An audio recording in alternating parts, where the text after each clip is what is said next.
今日就係6月23號，係5月初9。咁啊，同大家講一講，而家香港所有嘅住宅都係用玻璃幕牆興建嘅。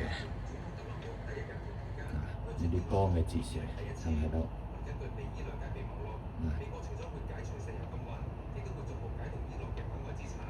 ？ICC， 跟住有 W Hotel、天璽，睇唔睇到個太陽啊？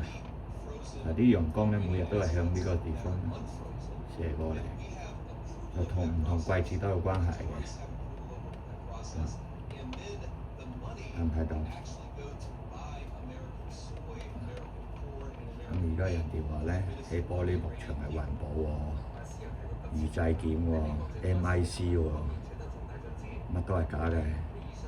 我覺得係我意見啫，純粹係政府你哋起玻璃幕牆咧，嗰度有200mm 突出去，可以當實用面積賣俾業主啫。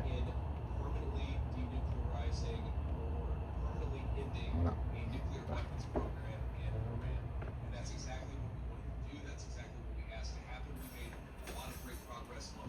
睇唔睇到我個導演啊？係咁啦。你話呢個唔係光害咧？啲光咧撐過嚟之後咧，就發生熱量，咁又開多啲冷氣啦。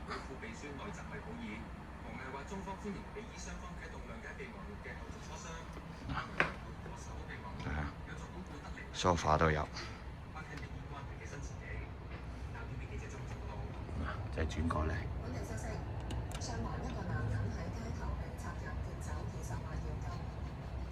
我呢個角度咧，仲係有少少斜，唔係咁直接添。對到最正嘅就用藥居啦。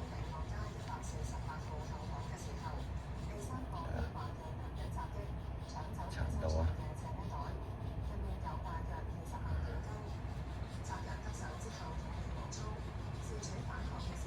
我諗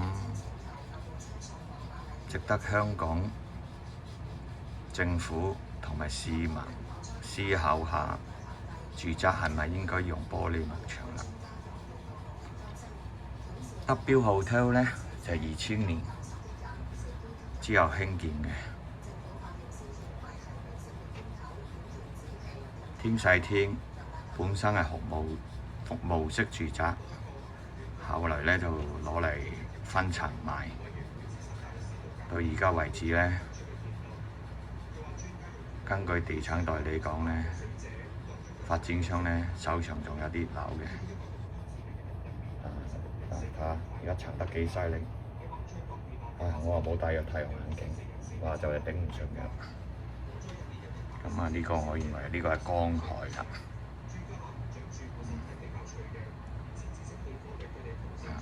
我話唔知呢個屋宇署點解會俾住宅起玻璃幕牆？咁而家成個啟德咧，所有嘅樓咧，幾乎全部都係用玻璃幕牆興建嘅。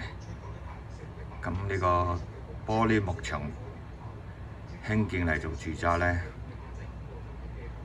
即係玻璃幕牆。你話佢係咪環保咧？香港嘅住宅而家幾乎咧，全部都係採用玻璃幕牆興建嘅，都係非常值得我哋去思考，特別啲建築師當然魔鬼在於細節，大家都明㗎啦。咁咧，最大個問題就係我認為係因為咧起玻璃幕牆咧，突出嗰200mm咧，可以當實用面積免地價賣俾新業主，就係咁啦。